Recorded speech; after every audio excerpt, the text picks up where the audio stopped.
You are live with OG Stick High. Get your blunts ready. Get your drink ready. It's about to go down.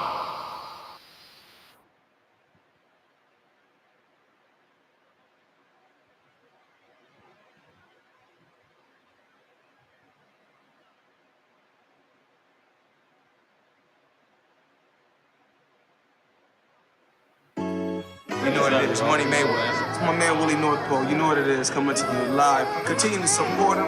Man, what else I gotta say? I'm in the ring with Mayweather. Phoenix, stand up, stand up, stand up, stand up. Dear young Willie, thank you. You never cracked like lobster. It was something special about you. They put your ass up on the news. You was the golden child, born in a helicopter. On 222 to 1111, that shit was hella proper. Yeah. You could have been a doctor. You chose music. You was winning talent shows at 8. It's like your moms knew it. Took a state that they said couldn't blow, and then you blew it. Don't confuse it. You was dead.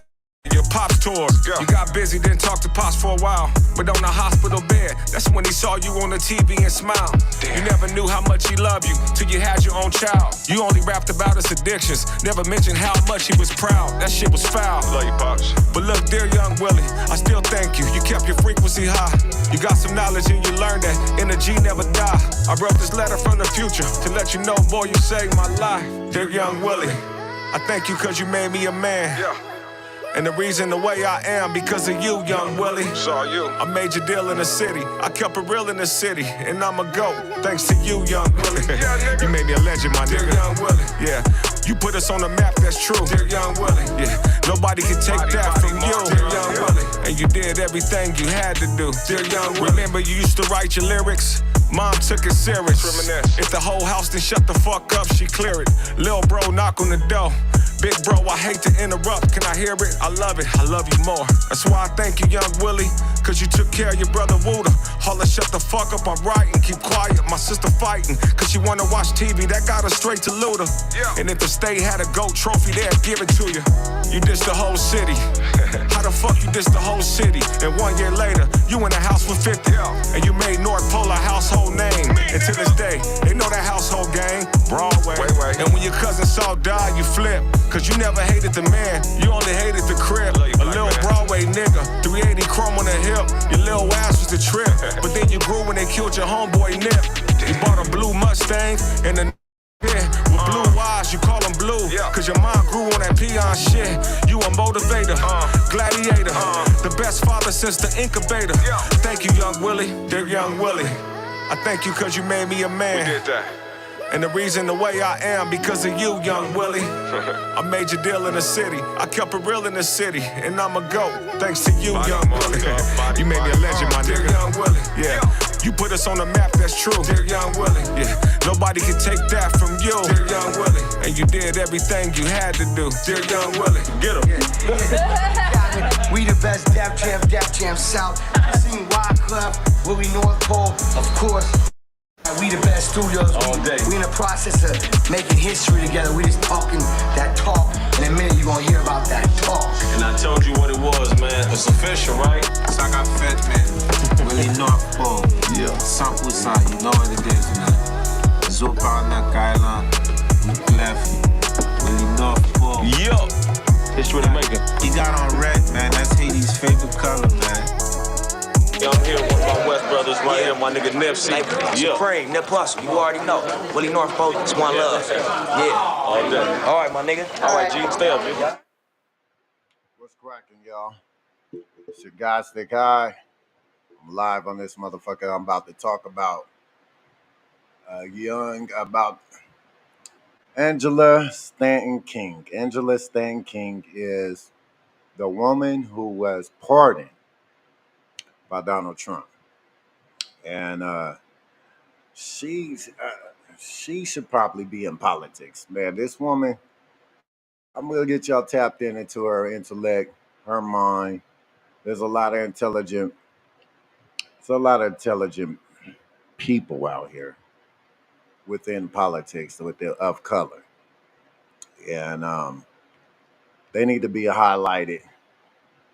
And some of these politics need to be addressed. So I'm going to get y'all tapped into Angela Angela Stanton King, where she's this action. Now this is my reaction, I guess. This is gonna be a reaction video. Uh, this is a very powerful woman, and she got some good politics. She's speaking real good on these politics. So get y'all tapped in. All right, Angela. Welcome back to I Never Knew TV. It's a pleasure to be here. Good to see you again.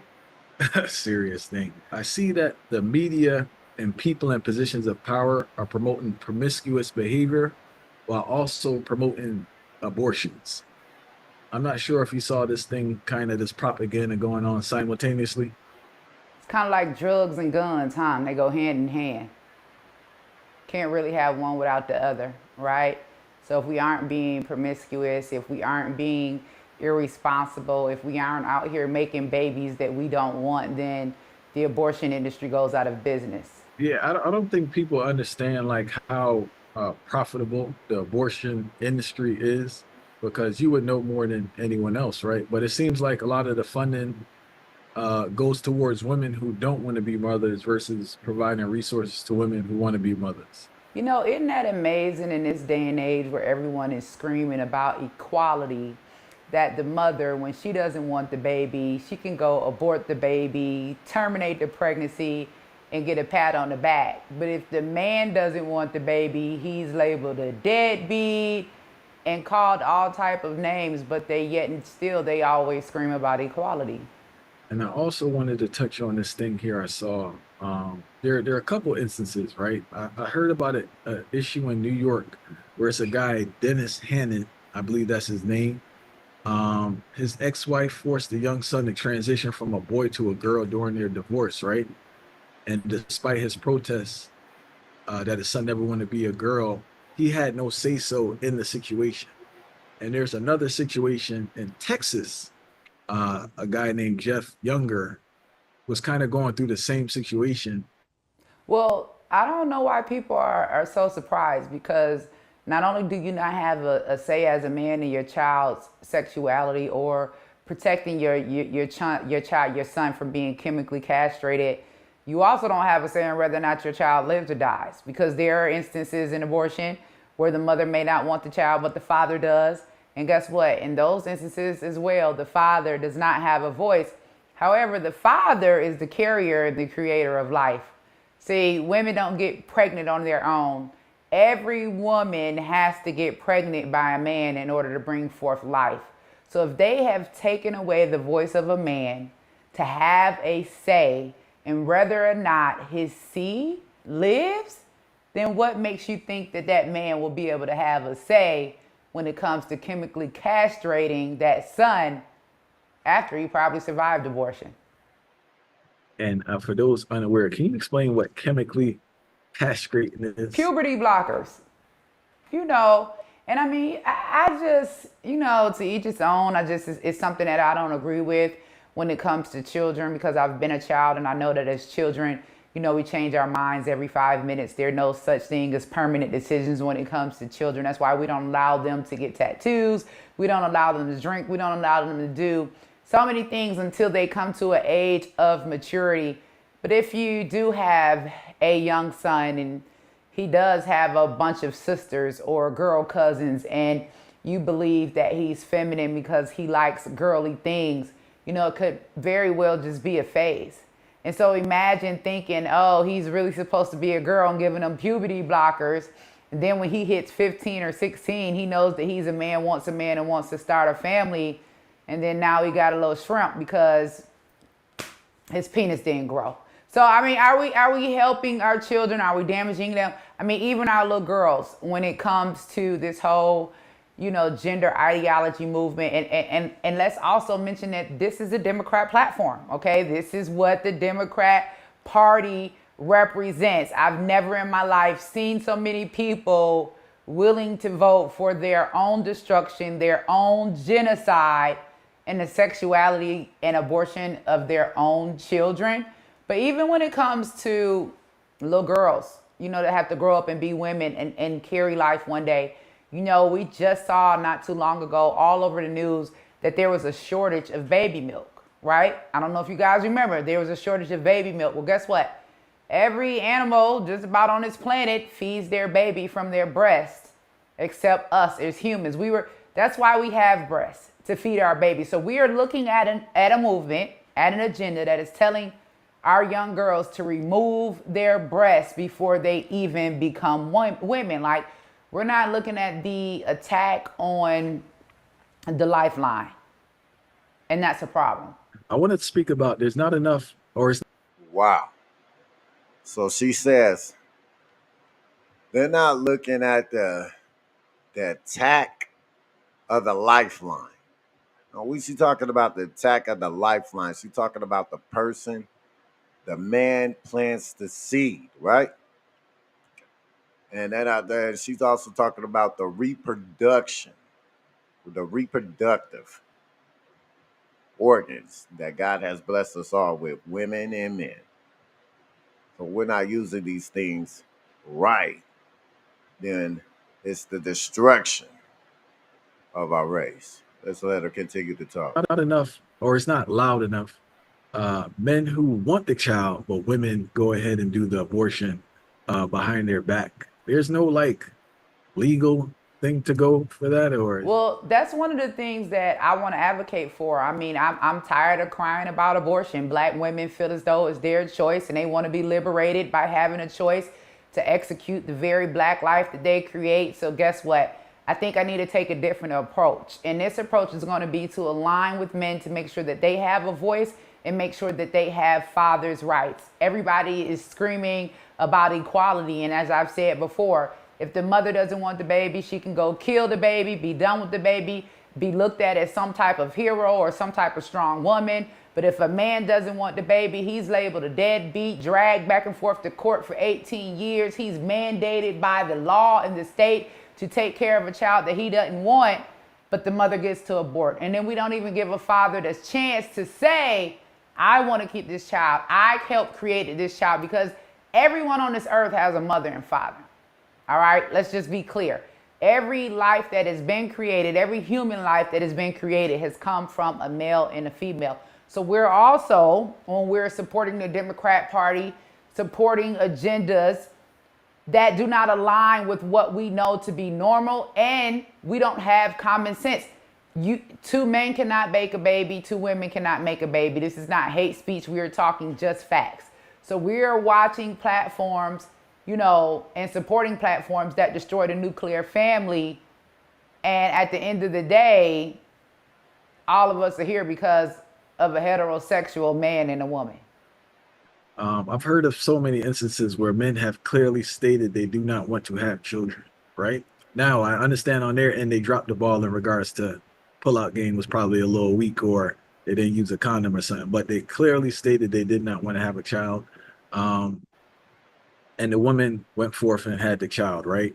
Now, it's a tricky situation. Like, how would you mediate something like that? Well, that goes both ways. I mean, you got to put your big boy drawers on and your big girl panties on. If you're out here having sex, we have sex for pleasure, but sex is actually for reproduction. Okay? That's why animals have sex. Like, it's all about reproduction. It's all about the cycle of life. So we're all adults, right? We're not irresponsible, sex fiends here, okay? Nymphos that don't know that when you have, unprotected sex, that you can create a life. So I think the answer is, and how we mediate this situation is, we have to make it fair. The kid is here now, right? So once the kid is here, everybody's like, oh, we don't want the kid, send it back. That's what abortion is, right? After the kid is already here, oh, we don't want the kid, send it back. Listen, pregnancy prevention is a real thing, okay? If we put as much funding into pregnancy prevention as we put into abortion, abortion would literally go out of business. There are several ways that I know that you can enjoy sex without impregnating someone. We spoke to Nuri Muhammad. Actually, Darren was there, and we were talking about the topic of sexual discipline, right? Mm-hmm. And how we need more sexual discipline collectively, and that would kind of reduce some of the familiar issues that we have. What are your thoughts about that? I mean, I agree. And if you if you men have to have more value for themselves as women do too. If this is someone that you don't want to impregnate, someone that you don't want to create a life with, why would you deposit your life sperm inside of them? Why would you put your life force inside of someone that you don't want to create a life with? So sexual discipline is very important, but it also goes back to your very first question, like, what's the agenda? Promiscuity. You want to talk about sexual discipline in the day and age where we got, Sexy Red and Suki with the good coochie, and you know what I'm saying? That's all men. Hoes are winning. What did Kanye say? She's such a freaking hoe, but I love it. That's what he said. So, wow. She said hoes are winning. Hoes are fucking winning, yo. Hoes are fucking winning, ain't that? Wow. Let her keep on talking. I mean, are we giving ourselves over to destruction? Even, one of the things that hurt me on my heart, I got a call, about another young black male that I know and love very dearly that's dealing with AIDS and HIV right now. And for the life of me, I cannot understand. We know for a fact that AIDS, HIV is the number one killer of black men. We know that AIDS and HIV is associated with the highly homosexual, lifestyle, because back then they used to call it a gay man's disease. And with us knowing that, why are we supporting an agenda that we know leads to that, right? Why are we supporting things that are telling our sons and our daughters to give themselves over to a lifestyle with such a high rate of death for black Americans? Why are we being liberated by the thought of abortion? We mad at white people for killing us, but we the first in line to go kill a black life that we created. Like, this is never going to end because we don't value the lives that we create. So if I'm the mother and you're the father and we created the life and we don't see value in the life and we'll go dump the baby, abort the baby at an abortion mill, why should anybody else value life if we don't value it? Wow. Wow, wow, wow. Why should anybody value our lives if we don't value it? That's strong. That's a strong message right there from Angela Stanton King. I'm going to let her continue to talk. How you gonna tell a white person, oh, I hate you, you a white supremacist, but you just left the abortion clinic aborting your own black baby? Abort black life? You can't abort black life and then tell them not to kill black life. How does that work? Why does black lives matter until a black woman gets pregnant? Because black life begins in the womb. The minute a black woman gets pregnant, then black life don't matter no more. Okay. And I heard you in a previous podcast, right? And I'm paraphrasing when I say this. You said we always speak about white supremacy, but we never talk about black supremacy. And the quote you made, it was in the context of majority of murders of black people being committed by black people. This ties in with the abortions, but it also ties in to violence. Why don't we speak about black supremacy in that context, like a person feeling they have the right? Because it doesn't fit the agenda. I literally just last week had to sit through the trial of the murder of my children's father. And he was murdered by someone who he considered to be a friend that looked just like us, right? But I can't label that prejudice. I can't label that racism because he looks just like us. Like, what gave this man the right to feel like his life was more superior to the life of my children's father, where he felt like he had the right to just end his life without taking into consideration the impact that losing someone of that magnitude would cause not only to his family, but to his children. Another form of black supremacy also is playing Russian roulette with your kids, okay? Oh, I'm pregnant, but this ain't the time. Oh, I want to go to school. Oh, I want to go get a career, right? So we're sacrificing our children. You're going to go abort black life. Like, we do white people a favor when we abort our children. That's why they support it. And I don't know if I say this, it sounds insensitive, but I call it the 2-for-1 special. when a brother kills another brother? Yes. Because what's going to happen is this: one brother's gone. There's a high probability that that other person to get locked up or that other person will get killed. It's like we don't quantify the impact that the loss of life, especially in a violent way, has on us as a family, spiritually and psychologically. You know. And then you got one in the grave, you've got one in the jail cell, and you got fatherless children left on both sides. So it definitely is, that 2-for-1 special. And anytime we see, a bunch of white people wanting to support something, like you could see black people come together and raise all of these funding for Kamala Harris, and the only policy she got right now is reproductive rights, women's rights. But we were born with the right to reproduce. Like, how do you have to have permission to reproduce? What they're fighting for is permission to stop the reproduction of what they produce. They say they're fighting for women's rights, but you have to be born in order to become a woman, right? So I can't support the type of women's rights that execute the women of tomorrow. But not only that, educating myself to know that 80% of abortion clinics are strategically placed in black communities for a reason. All of this is strategic. 80%? 80% of all abortion clinics, all Planned Parenthood clinics are in black communities. We get abortion clinics, they get fertility clinics. And they get most of the funding, right? During COVID, they got $80 billion. COVID was a time when they...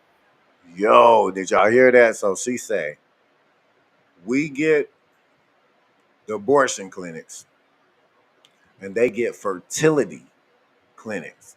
So they taking like 80% of these abortion clinics are within the black community. And then she says, within the white community is fertility. So they're preserving life and we taking the life. Let her continue to talk. Down everything. You remember they shut down the churches, they shut down the school, they shut down your businesses. They said you got to stay 6 feet apart. You know what didn't get shut down during COVID? The abortion clinics in the black communities. There were no health restrictions when you went in there.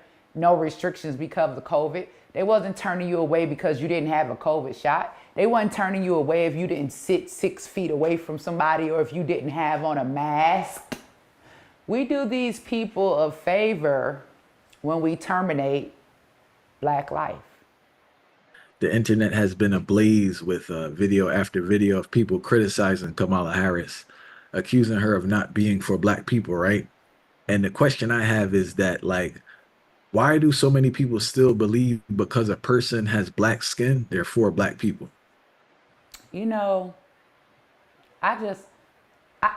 the life of me, I can't get this. This is like, Obama all over again. And I'll be honest, I think the reason is because we're emotional, right? We're not fact-based. We're more based off of emotion.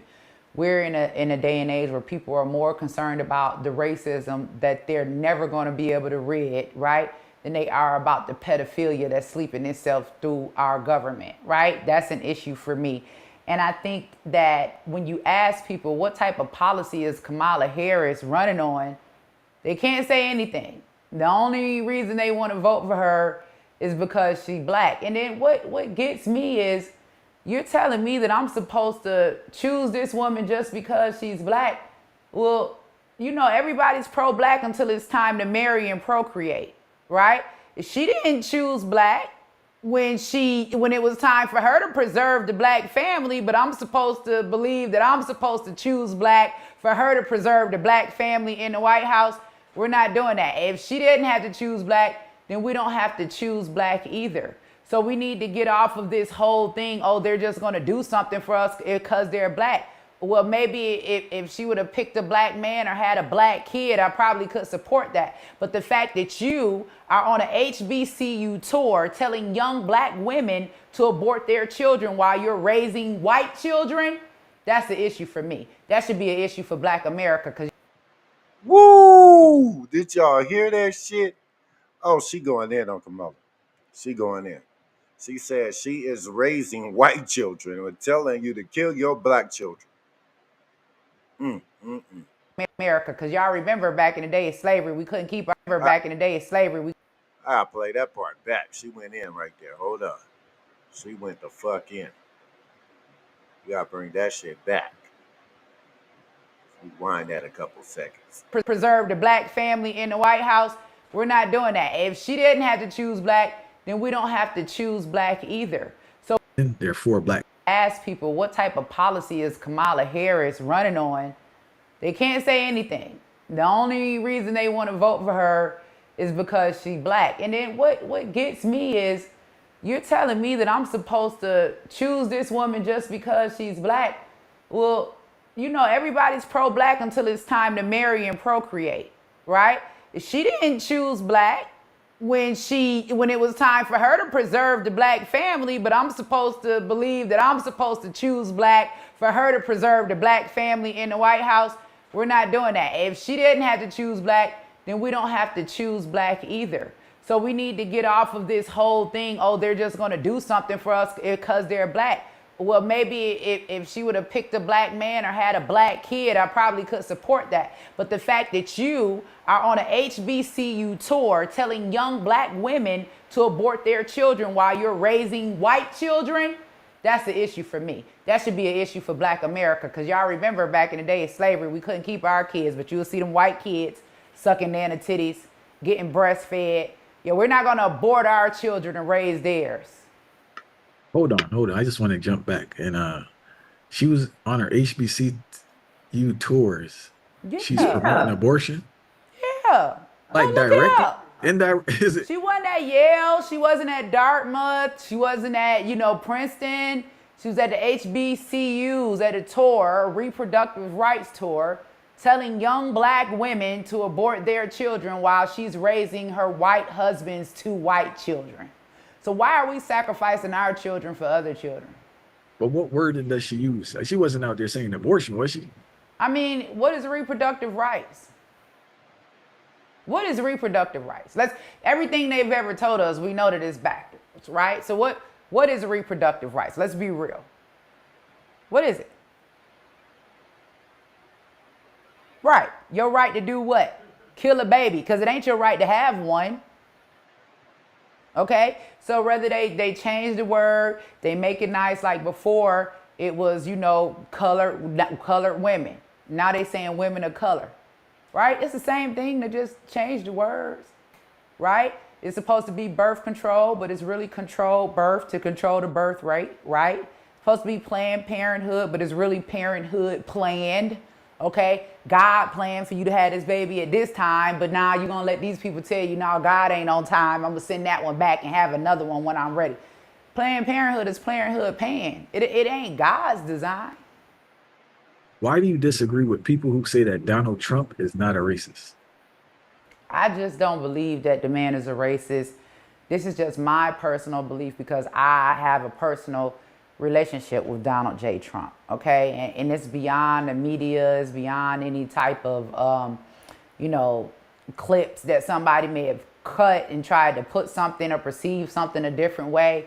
If any of us do our research, we know that Donald Trump wasn't accused of being a racist prior to his run for office. Donald Trump was at the Michael Jackson trial with him every single day. I mean, Donald Trump ran with some of everybody, Diddy, 50 Cent. He's on the Wu-Tang Clan album. This is the same Donald Trump that when Jennifer Hudson's family was murdered, he put her up for 6 months, in Trump Tower. This is the same Trump that sent his private jet, all the way over to get Nelson Mandela when he was released from prison.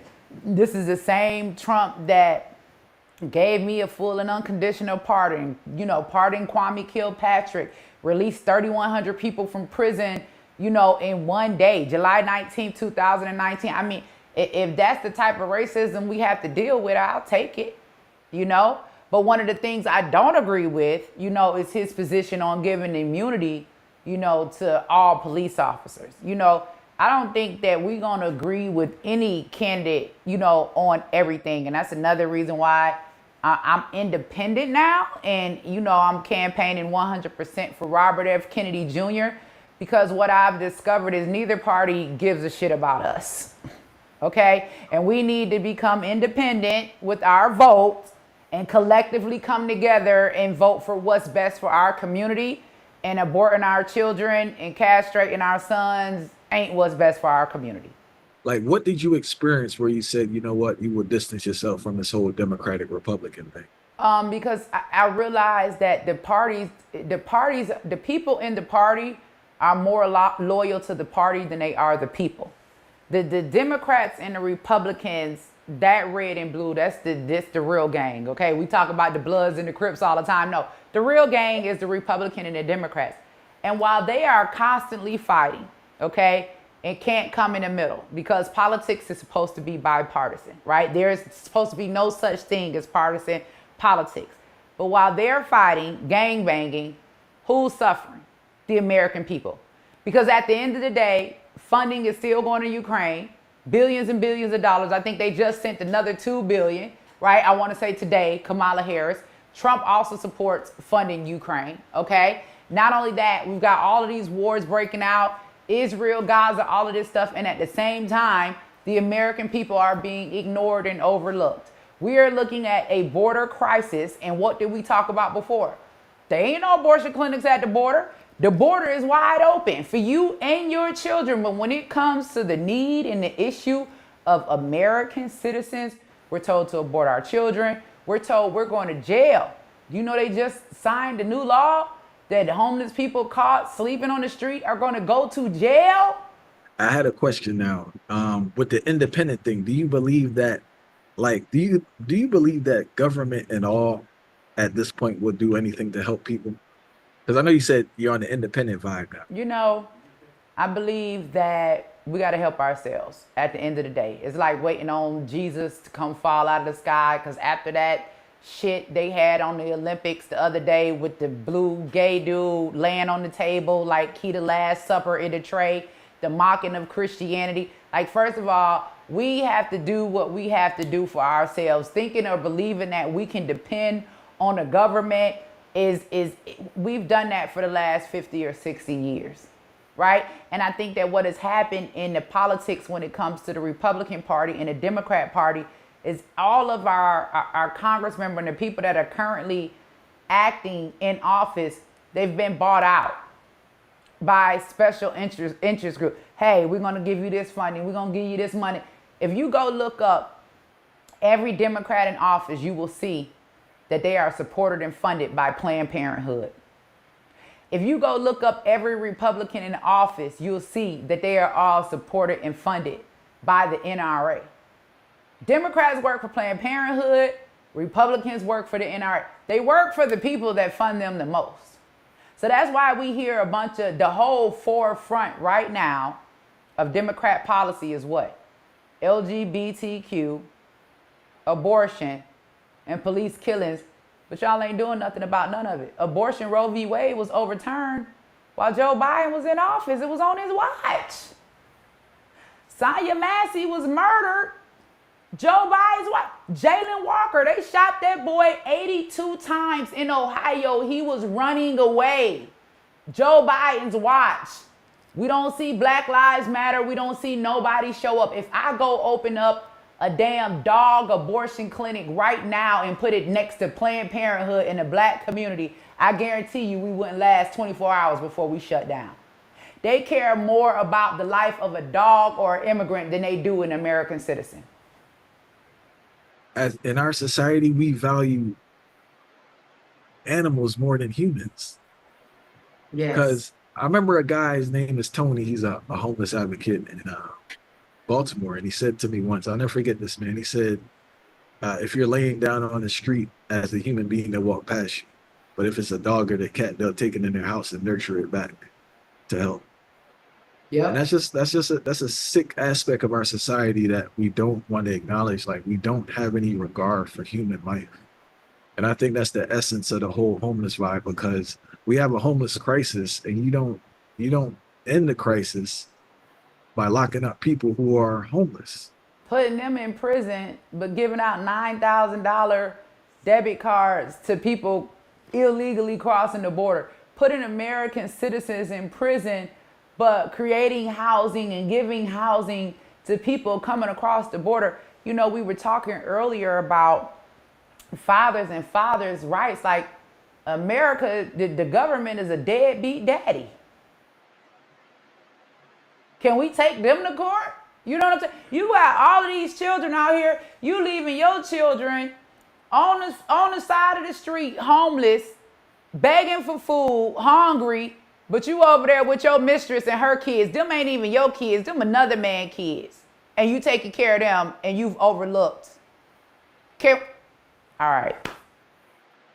Did you just come up with that line off the bat? I just came up with it, and it just makes a whole lot of sense because that's exactly what it is.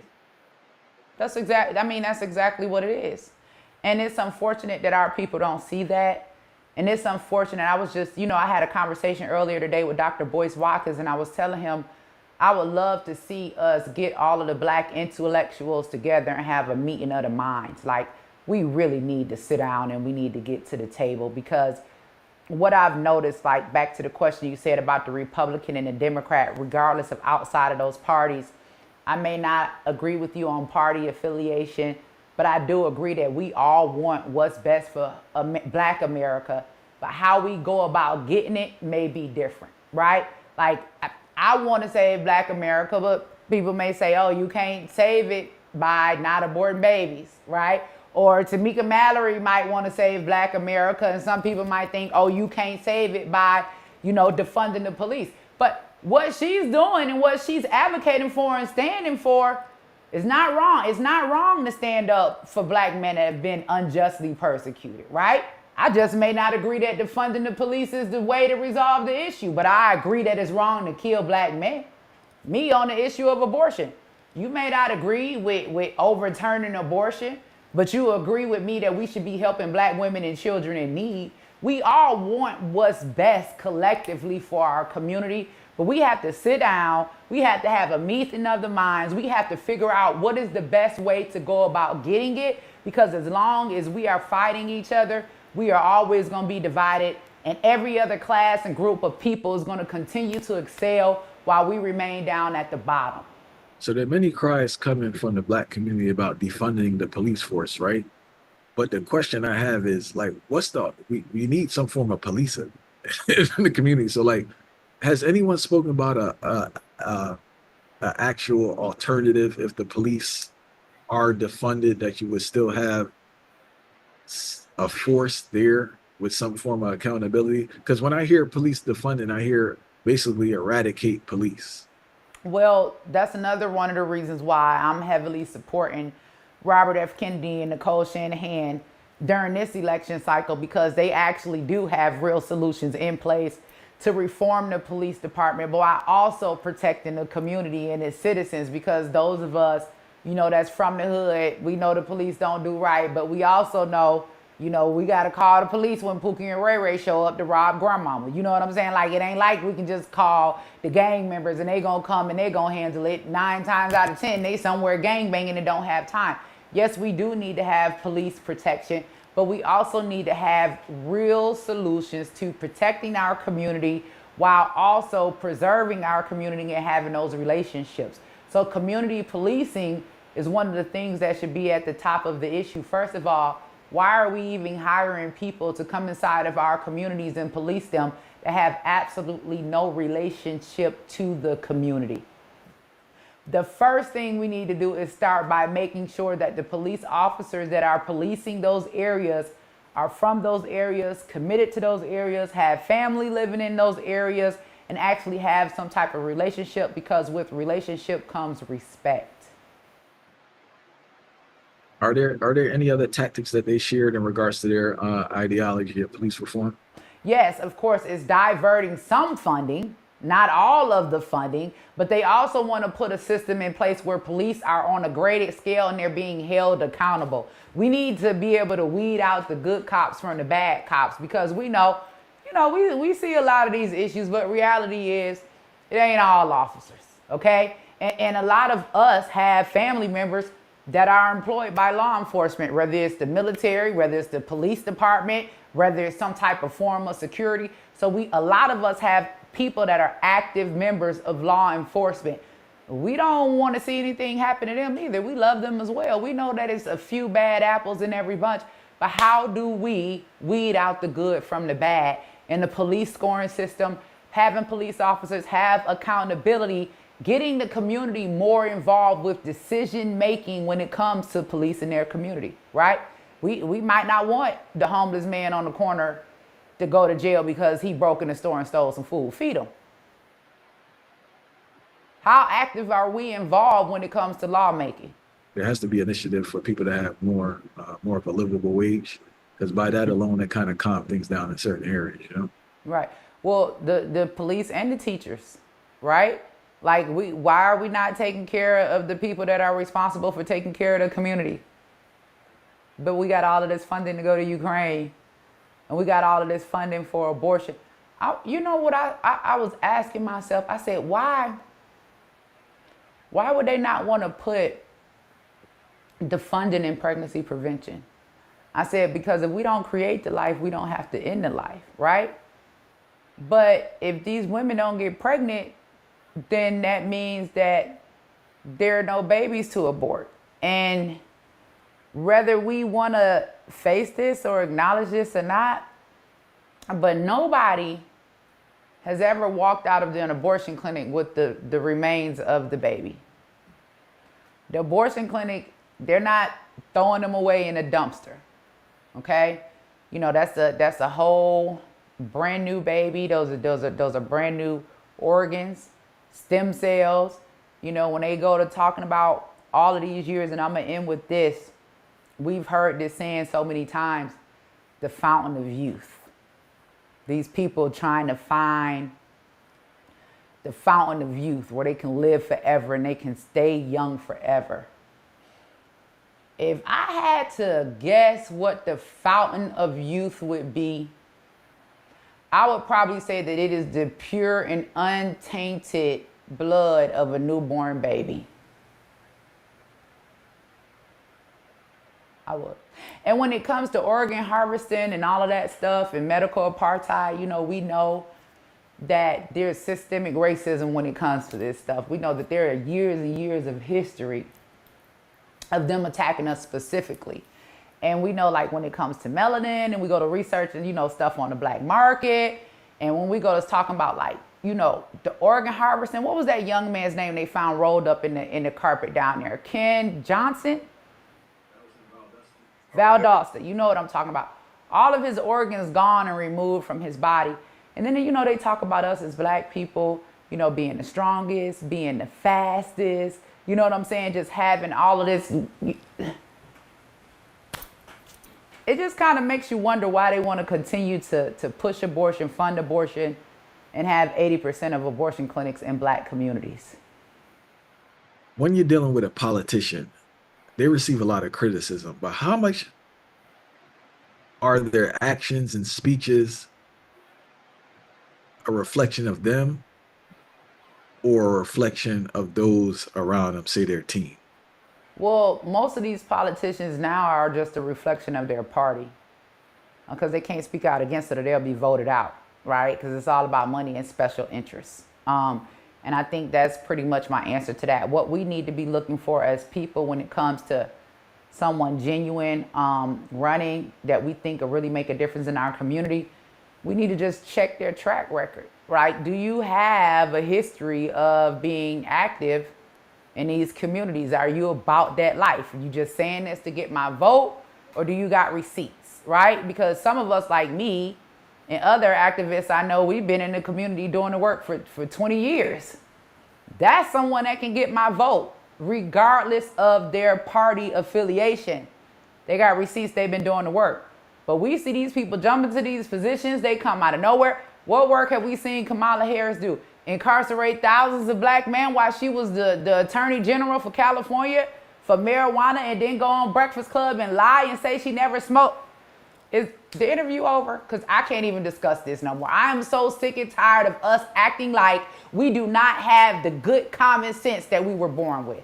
I heard you once say, and I'm paraphrasing, the fight against racial injustice seems to be very loud, but the fight against injustice against our children is being ignored. Yeah. Could you clarify the context of that one, please? I mean, children are not being protected. Like, we're not paying attention to what's going on in our schools. You can go to Google right now and see that Joe Biden and his administration were going to deny funding to public schools that refuse to teach LGBTQ gender ideology to elementary grade students. Like in California, Gavin Newsom just passed a law that if you send Johnny 5 years old to school and he tell the teacher he want to be Jill, okay, then the teacher has that right to put him in a dress and call him Jill all day long while you at work. And then when he come back home, he back to acting like John again. Like, children are being used to push. Yo, did you just hear that shit? So, if your son or daughter wants to be called if your son wants to be named wants to be called a girl name while he's at school, it's being allowed, and they're gonna call him whatever girl name he wants while he's at school. Wow, that is crazy. A sexual agenda. Anytime you see an administration talking about they're fighting for LGBTQ plus children, okay, what is that? Because when I think about those letters and I think about what they stand for, let's just start with the L, okay? A L, that's a lesbian, that's a woman that is sexually attracted to and likes to have sex with women, okay? B, that's bisexual. That is a person who is sexually attracted to and likes to have sex with both sexes. So when you say LGBTQ children, am I supposed to look at a 5-year-old child and say, oh, that child is bisexual? They like to have sex with male. They are using children as walking advertisements to push a sexual agenda. Anytime you see children at a pride parade with pride clothes on that say LGBTQ, anytime you see the director of Joe Biden's health department, Rachel, what's his name? Dr. Rachel, I can't remember the last name, but before it was Richard Levine, okay? Rachel Levine, this is the director of Joe Biden's administration when it comes to health. Richard. Formerly Richard Levine. Wow. Has made it completely legal for children to be able to sexually transition without the permission of their parents. And if you buck and say, no, son, I said your name is John, then you can be deemed unfit and have your parental rights terminated. What? But we focus on who white and don't like us. Baby, the black girl across the street don't like you. Your black cousin from you ain't talked to in 10 years don't like you. Some of your black daddies don't like you. The law you spoke about previously, is that nationwide or is that specific? It's just in California, but once they pass it there, it's going to begin to spread. And it's in many other places as well that they're not necessarily talking about it. And it's a Democrat agenda. Like if you go back and even you look at the Olympics that we just witnessed, the Olympics that just took place in Paris, you got a child that they're saying is a drag queen on the show. You can look and zoom into the picture. The man got his whole nuts and testicles out. They got this little boy dressed up as a woman. I'm a grown woman. If I put on some red lipsticks and some high heels and go see my man, baby, I'm looking for that action. I want him to see me. Why are we dressing little boys up in high heels and dresses and putting them on a stage and having them perform in sexually explicit manners and calling it gender inclusion and diversity? Well, why are parents supporting this? Like, why are parents supporting their children? I mean, ain't that what DFAC's for? Why is the government allowing it? All parents aren't, good parents. That's why we have systems in place that protect children when they don't have good parents. You're gonna tell Boosie he can't take his son to Magic City to see a real woman get naked because his son not 21. But if Boosie want to take his son to see a man with fake titties and a string up their ass, dancing around sexually or provocative, it's legal? and he can do it. So what do you think is going to be the future of this country with the thing that's going on? I hope I don't be here. My plans are to pack my shit up and go, baby. I don't know if it's Bali, if it's Africa. I don't know what y'all gonna do. I'm at the point now, baby, black people, we are done. Like, I've never seen the Wade Plies and Isaac Hayes and D.L. Hewley and these Negroes and Roland Martin is carrying on for this black woman who got a black king that she lay down to and pillow talk to every single night. I just don't know what's gonna happen. Kamala Harris is more of a progressive than Joe Biden.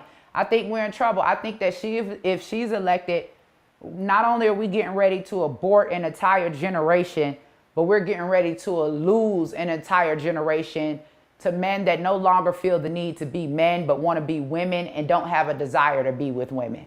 I don't know, man. We have a real men's crisis because not only the men who don't want to be women, but you have men that seem to just give up, fire. They just gave up on life. They just there. There's a large portion of men that just. I mean, look at what's happening. I mean, these days, like, it seems like the only way you can get up, put on, or get any type of attention is if you a man that's taking it up the butt or you putting a wig on. Like, I mean, let's look at what they're uplifting and they're idolizing. You know, Billy Porter over the DNC and wearing a dress on Sesame Street, teaching children about sexual identities. At the White House, you got Billy Porter on the front aisle in a dress, bending over, kissing Joe Biden's hands. Like, we're not uplifting masculine, heterosexual black men. This whole agenda right now is about feminizing the black man. If a man is effeminate, he gets more respect, more power, more leverage than a man that's straight this day in America. And that's sad. But when you don't have the black man, you don't have black life. So all of these women and all of these black men that's going along with this agenda that doesn't uplift, that doesn't support, that doesn't inspire the black man, right? You're all contributing to your own genocide. Because me as a woman, right, I have a womb. I can go sleep with 5 men, an Asian, a Mexican, a white man, an Italian, a black man. The only way I'm gonna give birth to black life is if I'm with that black man. Black life lies in the scrotum of black men. So if you are supporting an agenda that turns a black man into a woman, or if you are supporting an agenda that kills black life before his feet even touch the ground, you're against your own people. Well, Angela, always a pleasure.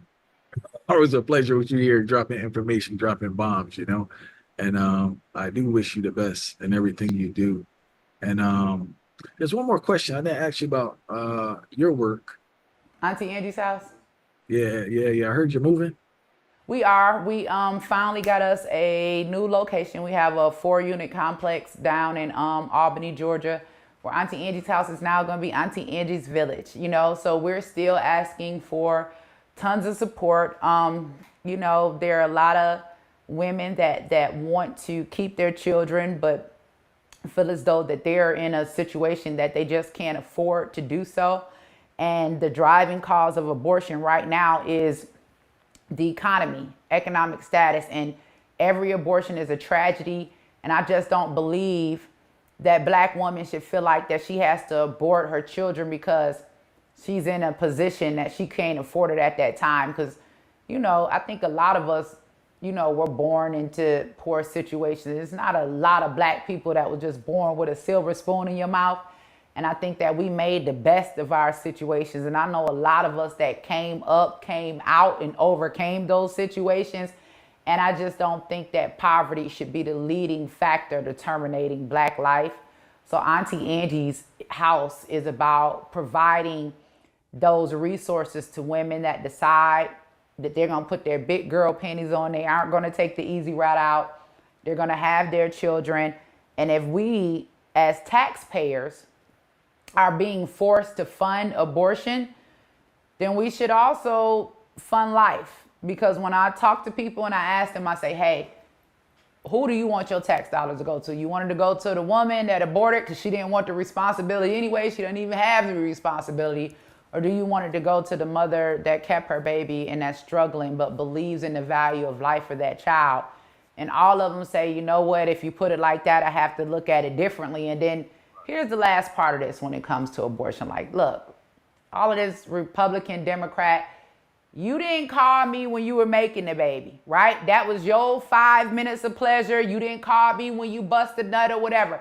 Don't call me to kill the baby. That's your responsibility, okay? That's not mine, okay? That is your responsibility. Tax dollars should not be going to terminating black life with 80% of abortion clinics in black communities.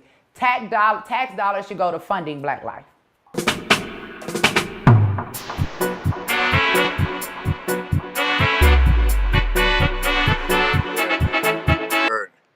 Angela Stanton King. She's an activist, a black activist. I believe she is she's part of the lineage of Dr. Martin Luther King.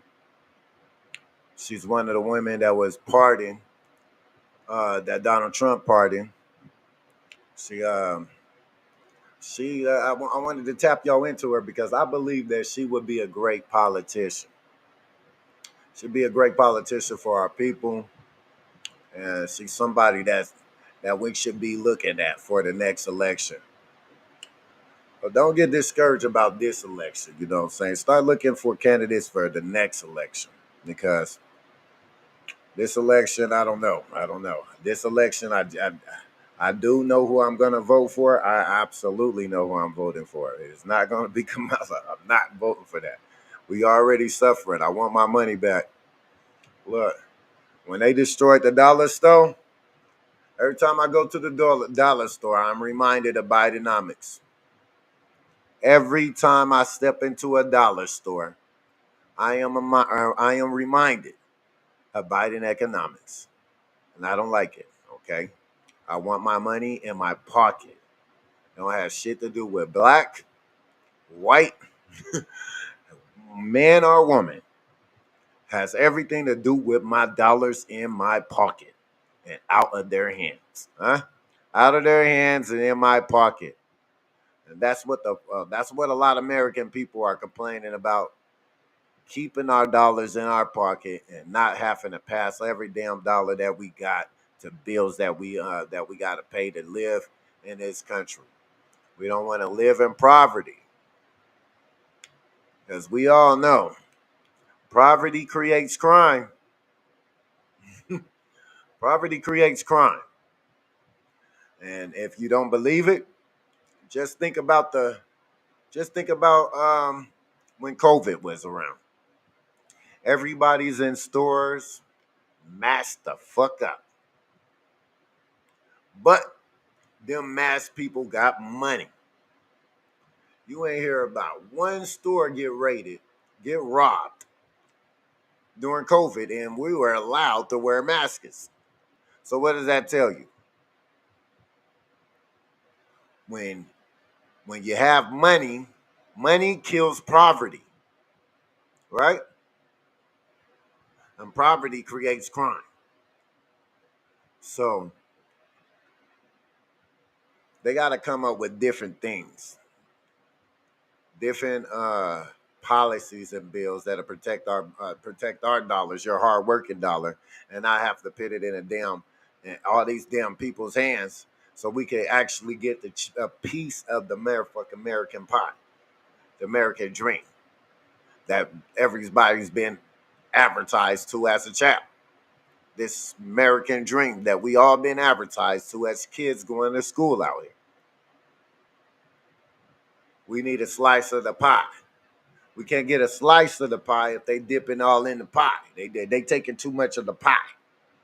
The pie only this big, but y'all want more than half of the pie. And that's why a lot of families are struggling. A lot of people are becoming homeless. Homelessness has risen to the highest rates ever, because it's just too hard out here. Straight up hard. You're seeing people who've never been homeless before in their lives homeless. You're seeing people that have never struggled so hard in their life struggling. And it's all due to this administration insulting the intelligence of the American people, want us all to play blind and act as if the economy is better than it was, when we all know for a fact it's not. We feeling the weight of it, the weight being heavy. You get that electric bill? How much did you spend on groceries the last month? The weight is heavy. And that's all that matters to the American people right now. We don't give a fuck about no dumb race issues. Huh? I don't give a fuck about no race shit. I don't give a fuck if it's a man or a woman. I want my money. I want my money. Because without the money, it don't matter. You can't take care of your family without it. Without the money going back into the house and staying in the house instead of going into all these other motherfuckers' hands.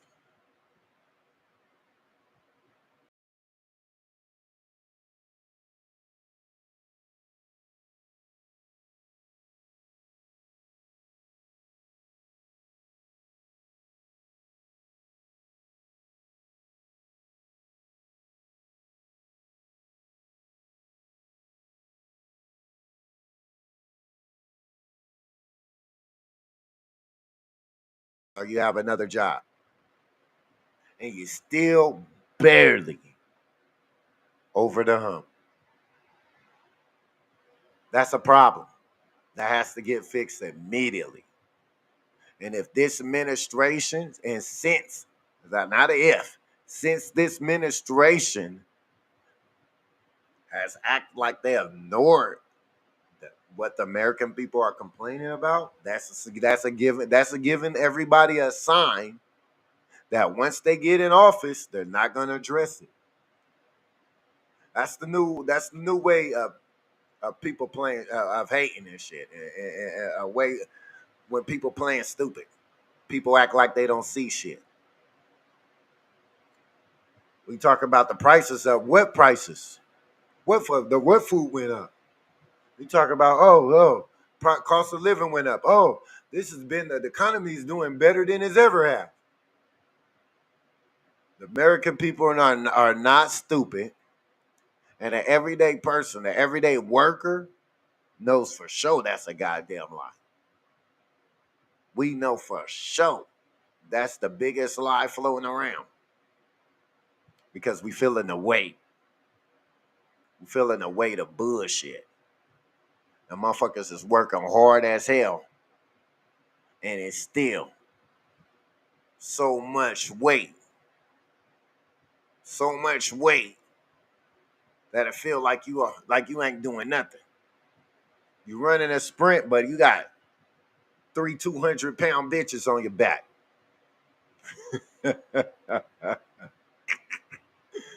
You running a sprint, but you got all this extra weight on your back. That's what the American people need to address. That's the only thing that I give a fuck about, my money. And playing no race games this election. And playing no first woman, none of that. Absolutely not. What we care about is this, that the inflation being deflated. The inflation being deflated, meaning you either gonna bring some of these prices down, or are you gonna help us make more money? One of the two gotta happen.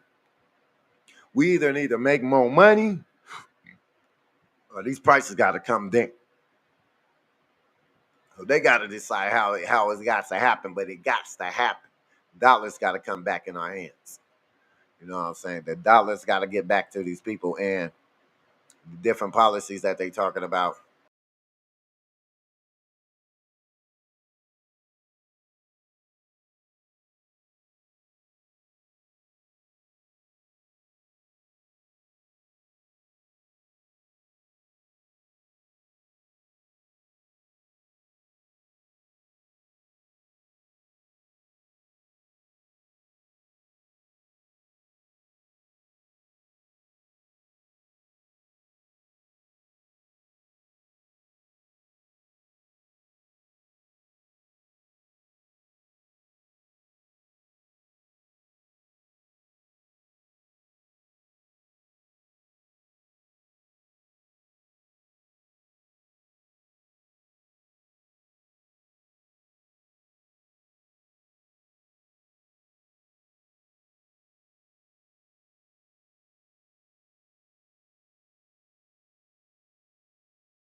That story's untold. That story never happens. You never hear it. You never hear about a Hispanic cop going to the white area and accidentally kill the white person. The black cop accidentally goes into the white neighborhood and accidentally kills the white man. You don't hear that. So what Angela Stanton King was talking about was getting the correct personnel within the police system to be coming to our communities. If you have no relations within people within our culture and our community, you shouldn't be allowed to work within our culture and our community. Simple as that. Why you seeing little racist little racist Billy to straight up hood? Billy ain't never dealt with black people. Billy don't know how to deal. He don't even know how to respond to black people. Black people may scare Billy. Billy may be scared of black people, so he doesn't understand how to deal with black people. He doesn't understand how we talk. He doesn't understand how we are. So when you see Billy out there and he's scared already, and the brother just happened to raise his voice just a little bit because we're passionate, our brother might end up being dead because Billy's out there. Billy had no business over there. But it's crazy. It's funny, though. You never hear about Tyrone going over to Scottsdale and killing Billy as an officer. You never hear about Tyrone accidentally shooting Billy. You never hear about Juan accidentally shooting Billy. You just won't. You just won't.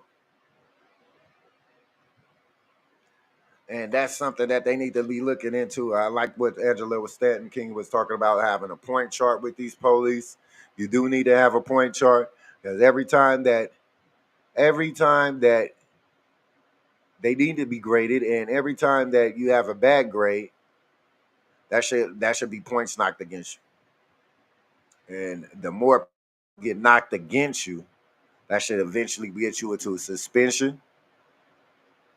After a suspension period, it's just like it's a job. It's a fucking job, just like anybody else. You start doing bad at work, what do? First thing that's gonna happen, you're gonna need to be suspended.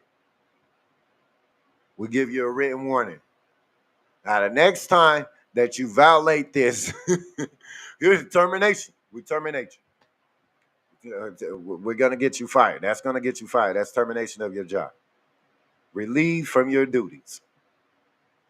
Now, that needs to happen. There needs to be a pecking order that can be seen, a grade sheet that can be seen, and that can be implemented within the law for that issue. Angela Stanton King also spoke about the issues of abortion within the black community, and she highlighted that because I did not realize how huge the abortion thing was within the black community. I did not know until I actually heard this interview with Angela Stanton King, and she was talking about. She's saying that 80% of the abortion clinics are in the black community. 80% of abortion clinics are in the black community. She say they don't put abortion clinics in the white community. They put fertility clinics in the white community. So they want us to preserve life while they recommend that we kill life. And she say Planned Parenthood is the top sponsor of the Democratic Party. And that's why their agenda is to not push life, but to push death.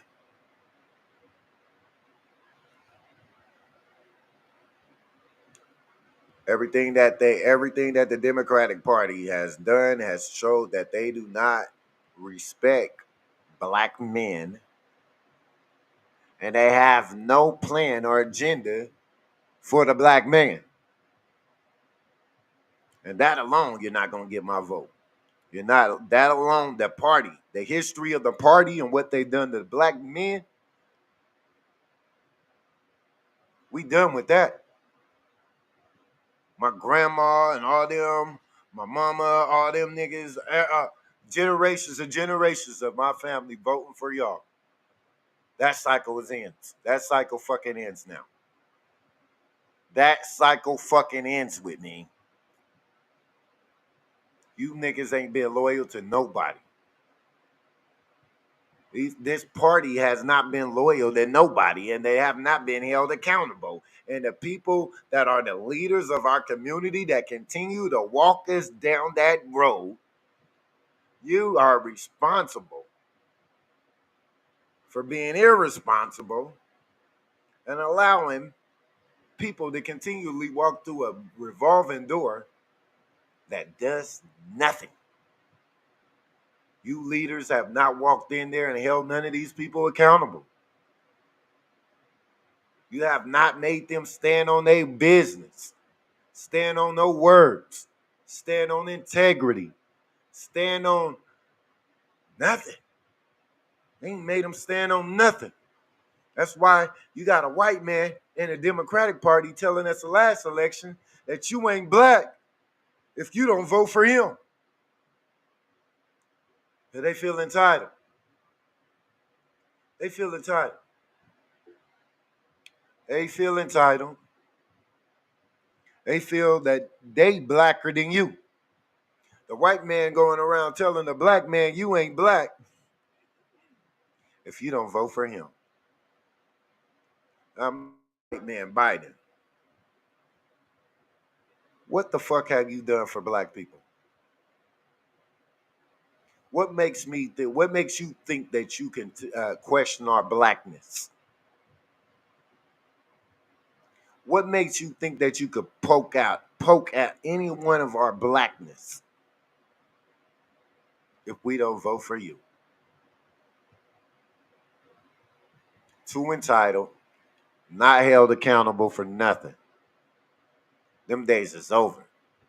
Them days is over. Them days is over. All that losing shit is up. We gotta get all them losers out of the way off the front line. Losers off the front line and get the winners up there, because the losers got us losing 50 years, 60 years straight.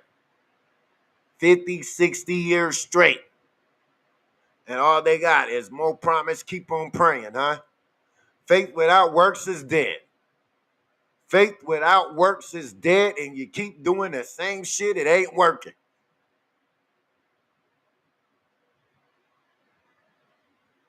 Leading us through the devil's plan. 60 years. 60 years straight with the Democrat.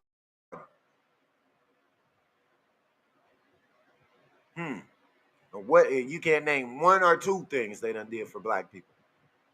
But they got the audacity to feel or to question my blackness. Nigga, I slap, boy. The disrespect, the levels of disrespect is ridiculous. The amount of disrespect, and this is another reason why. This is another. You can tell that they don't even respect black men. They don't even care about your vote. Every black man out there, they don't care about your vote. They don't care about the black men vote at all.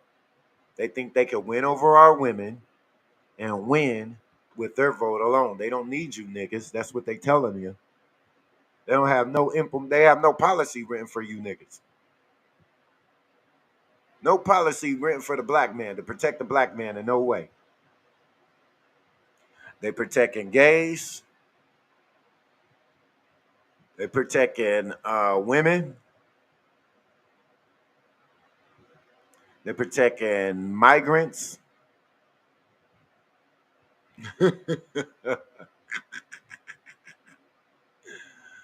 But you niggas don't mean shit to them. They don't have no motherfucking policy to protect you against they dumbass police. They let the dog off the leash and let them just do whatever the fuck they want to do. Only thing they implemented on us is more time and more times to get in jail. Another way to get in jail. When more prisons get made,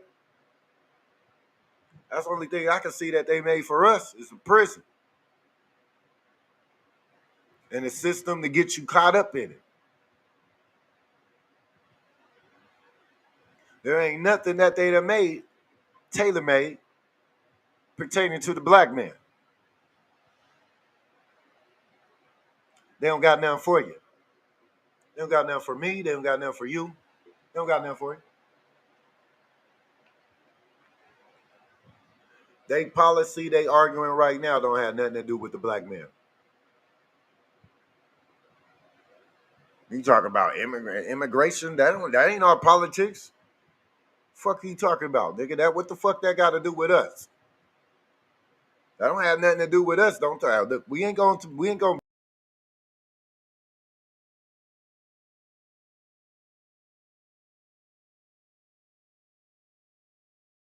Don't have nothing to do with our politics. We're not gonna politic for them. They not like they ain't gonna politic for us. Simple as that. We need to be focused on our politics, taking care of our people, worried about our issues that affect us immediately, like they worry about the politics that affect them immediately. That's why they push it for the immigrants. That may be some of their family members, maybe mom, maybe grandma, maybe somebody in their family. So that's pertaining to them. They don't have shit to do with us. Our issues is pertaining. Our issues is about getting this money, making this economy boom again. Let's get this money. Making sure that these police that can walk into any neighborhood and kill anybody at will. Those are black politics. Okay? Those are the two things that matter to us. Life.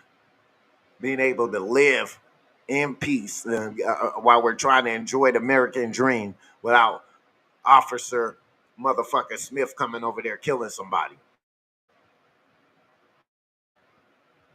Because we just proved that Tyrone, when he's a cop, he'll go to Scottsdale and kill Billy. We'll see Jose turn into a cop and go over there and accidentally kill Tom. It doesn't happen. It's unheard of. So it's safe to say that we are targeted by racially conflicted men in uniform. We have been targeted, and these are the type of things that the Democrats want to always ignore. The issues that involve the black man. We ain't worried about all this other shit, man. And the black men, we got to show them that our voice, and our vote is strong. We got to get back into the pecking order and the leadership of our homes and reverse the curse. Get back in the saddle of being the head of the home like every other race. And back into the leadership position that we naturally were born that God given. Back into our natural leadership position. You wonder why they only talk in politics that only interests the black woman. When dealing with black community issues, the only issues that they address is issues pertaining to black women. They don't respect you niggas, that's why.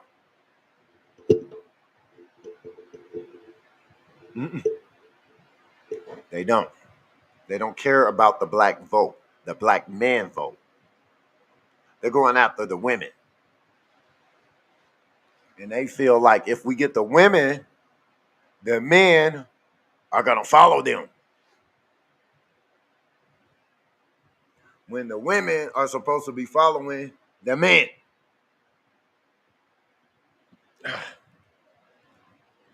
We got to reverse the curse. Obviously, we've been following Granny. We've been following Big Mama and all them for a long time, for 60 years with this party.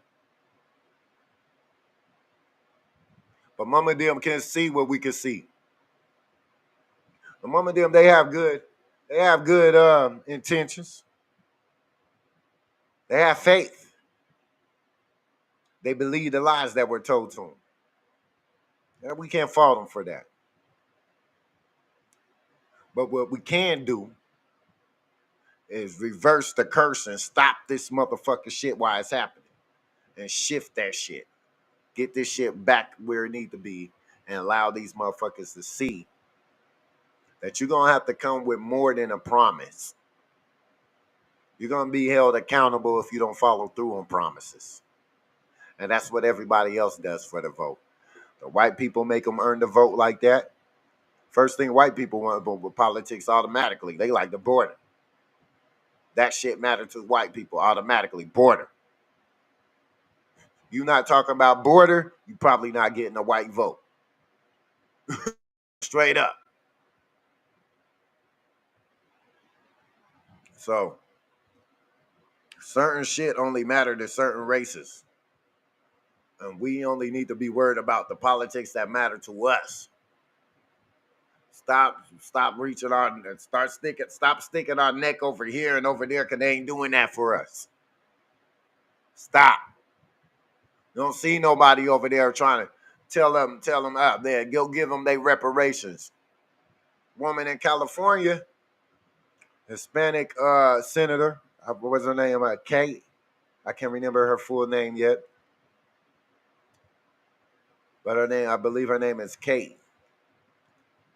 And she had basically said she don't believe it's right for Hispanics or Indians to have to pay reparations through taxes. She said she don't believe it's right to make them. Who the fuck do you think is? You think it's right for black people to have to pay for y'all immigration? Do they think it's right for black people to have to pay for immigration there? You ain't heard about one black person go in and argue against y'all shit. So we need you to shut the fuck up.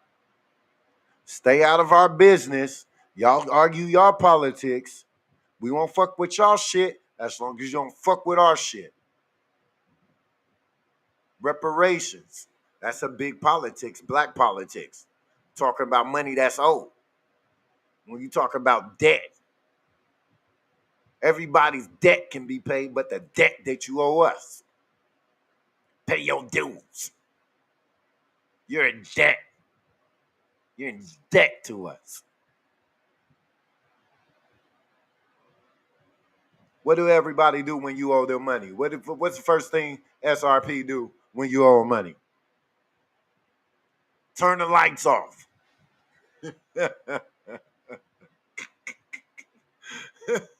Turn the motherfucking lights off. Anybody else you owe money, service automatically disconnected. Service will stop. Bill collectors, a bill collector eventually called to try to get the debt from you. Or it will be on your credit for the remainder of how long? Probably about 7 years it'll stay on your credit.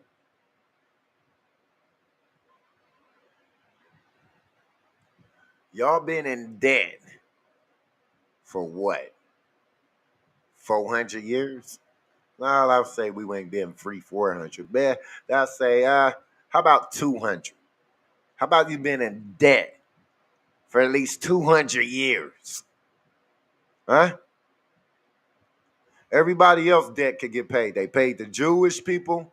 Oh, paid them for the Holocaust. If we got to weigh it out, they don't want me to weigh it out. We going to weigh 400 years versus a couple of years? You can't. We were supposed to get paid first. We were supposed to get paid first. Okay, the Indians, they got their money. Mexico get the green card. People overseas, they get the green card. They even had enough money to go pay Hiroshima, the victims of Hiroshima. Now Ukraine is getting the top dollar. Ukraine is getting our money. You got billions of dollars to give Ukraine, but you can't handle this debt that you got over here on this soil. Nah, you got more than enough money to pay us. It's just we got to get rid of some of these people that ain't willing to fight for us and get them out of that position because they ain't fighting right. They ain't fighting right. We need to get a person like Angela Stanton King in that position. We need to have her name on a ballot next election to at least become a senator at least. And we're going to talk about the procedures of doing that, the process of doing that, because I'm about to get real deep into this political warfare. But we can't win. We can't win as a people without being involved in politics. The people who control the world are in politics, and the things implement affect the world, affect us immediately. So if we're not involved in politics, when these world leaders get together and they start doing and implementing their laws, it affects us and we can't change it. So yes, you need to be involved with politics just like you're involved with any damn thing else because it affects us. Niggas need to be watching this shit like football because it affects us immediately. Your policies, your politics, the things that you say and do can affect us all. The things that you may implement can affect us all. And if you're not aware of the things that they are implementing on there, you don't know if you're affected yet until you finally go into the store and, oh shit, try to buy something. The next thing you know, you see it's $2 more, $3 more. Rent $1,000 more. Rent double the cost overnight. You're like, what happened? See? We got to be involved in politics. It's imperative that we are involved with politics in a heavy realm and a heavy aspect and bigger than being committed to a party. It's about getting the politics out there that matter to our people, period. And that's what they're doing. That's what Hispanic culture is doing. They send people in there to make sure that they are protected. Their communities are protected a certain type of way. They got some Hispanic senators and stuff like that. We have some black senators and stuff like that, but we gotta get black people in there that's not under this party spell. We don't want people so dedicated to the party that they're not dedicated to the people and the politics that the people need. We need the politicians to be worried about what the people is asking for, and not about remaining loyal with a stupid ass party.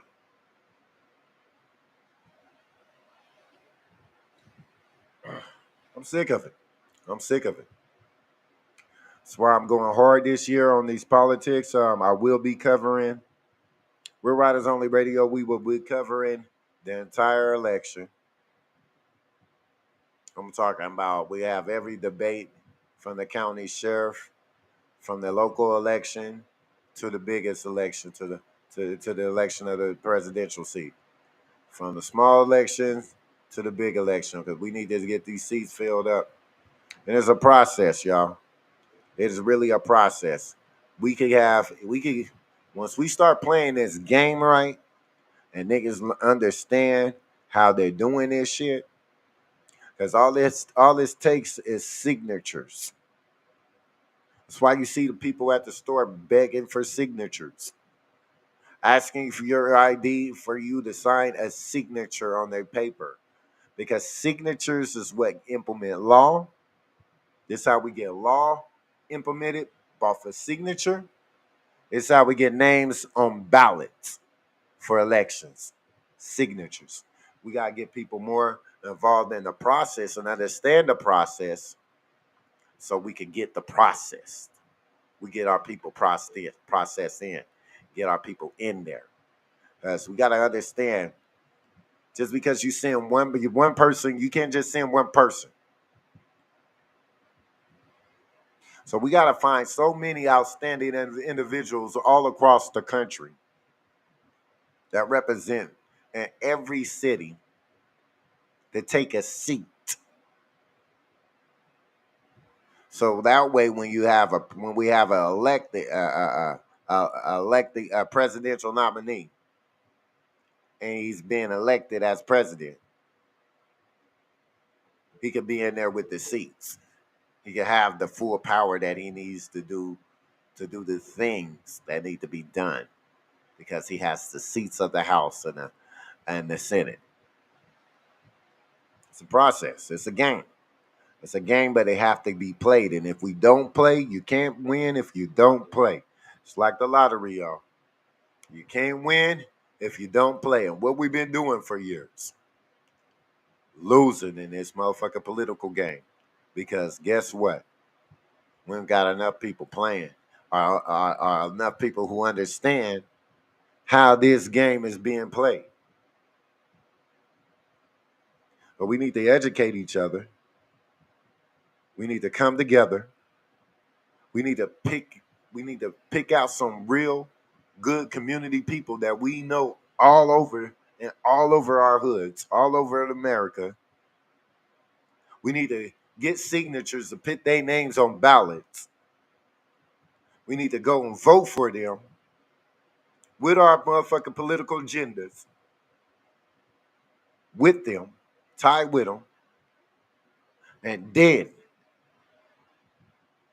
we will start to see the outcome of the political process in our favor. But we're not playing the game. That's why we always losing the game. But every game we play, we win at. So we just got to understand how to play the game. And the sooner that people understand how to play this game, the sooner we can get shit done. It just ain't enough of us playing right now. We got people on the playing field. We got pieces out there. We need more pieces. Can't have 4 black people in there. We need at least 20. We need at least 30. We need 30 seats, 40 seats. It's got to be a powerful movement. It can't just be one person. We're going to tap into it. I'm in the process of creating a political party. They stopped my stuff about a year ago, and I just realized that they stopped it. So I'm in the process of creating a political party that we can trust, because we don't know who to trust. Huh? We're having trust issues with these with political parties, and politicians are always being known as liars, not always keeping their promises. So in order for us to have faith in a system that has already lost our faith, we have to create a whole new party in order to get involved with it, because we don't trust neither parties. That's it, man. Just want people to, you know what I'm saying, have some insight, think, see what Angela Stanton King is saying. I believe she's one of the dope candidates that we need to send through and get that process. I believe also, what's her name? Michaela Montgomery. I believe she's a dope candidate that needs to be signed, that needs the signatures to have her name on the ballot sometime in 4 years too. So little by little, we could get there. But we need more outstanding individuals. I like that the leader of the new era in Detroit. I think he will be an incredible politician. Incredible politician. He has the footwork. He has the work put behind him. We have some great people within our communities all over the country. And those who we trust, those are our community leaders. And those people are who we need to look for, or put their names on ballots and motivate them, get them in this political warfare with us. They fighting for us already out there. And we gotta get them on the playing field where it benefits us and they can do the work that they've been trying to do so bad within the community, but didn't have the resources to do so. Thank you guys for tapping into the show. I'm your guy, Stick High, and I'm out.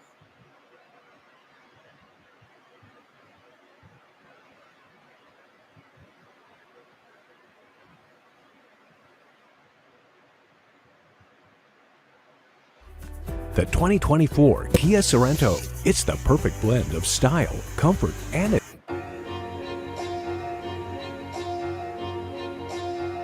He's back. He's back. Let's make this one a classic. Let's get it. Yeah. Turn me up just a little bit. Welcome y'all to the Broadway Theater. Yeah. Welcome back to Arizona. Yeah. The nigga that put the city on the map. Keep it right Willie North Pole. Yeah. Yeah, we from Maricopa County where they be gunning. Bounties, you see them coming. Rallies where they be lunching. You shooting and malfunction. Where the fiends overdose. Become a zombie from smoking nopes. In downtown Phoenix, the homeless show. Where you get baptized and you start banging the same day. My cousin Saul died and my cousin Stinky the same day. Like a movie on Broadway. Like where the fuck is Yahweh? My niggas at the crossroads, stuck at the cosmic highway. My nigga Mike made a meal. He from Maryville. It's not a fairy tale. Them niggas did it very well. R.P. to Mac 5, I was sad when Mac died. Fuck cheaters, man, that shit is destined for black lives. My little Spanish chick handle shit. Home from hustling the candlesticks. She run me while the candles lit. I'm looking at the news, my nigga on every channel shit. From the 602, without us, won't get a pound of shit. Yeah, break it down. K-Rock, break that down real quick. Let's get him. Welcome to the Broadway Theater, I told y'all. Falling deep. Told y'all niggas just a vibe. Let you bleed, nigga. You know that I killed the scene. I feel like Dr. King, they killing my dream. You know that I killed the scene. I feel like Dr. King, they killing my dream. Yeah. My niggas ex-crook, Mike Rashid with the left hook. We in this Rolls Royce at the top, I see Venus look. I bet his neighbors think he the plug, he the chef cook. When I seen his home, it's like drinking adrenochrome. The bitch you think is the baddest, yeah, we send him home. I still run the city, nigga, hop in at home. We only blow that chronic. My neighborhood black and white rag like it's Freemasonic. The city love me, they see a nigga, they pay me homage. Appreciated promise. Now it's time to run through the city again like my name's Sonic. When I hear they shit, I vomit. Like turn that shit down. I built the holy temple, them niggas trying to burn it down. Now I'm barefoot back, walking on holy ground. With no fuck niggas, homies round. We independent, them labels giving me runarounds. So this time they bout to respect the underground. Yo, I told y'all shit, this shit timeless. Timeless. Yeah, we come back when we want to. Let's get it. K-Rock.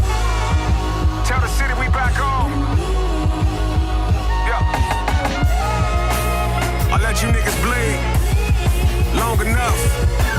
sacrifice. Tell him back on. Willie's back. Yeah. Willie's back. It's that Broadway theater. Need some AC in this motherfucker. Yeah.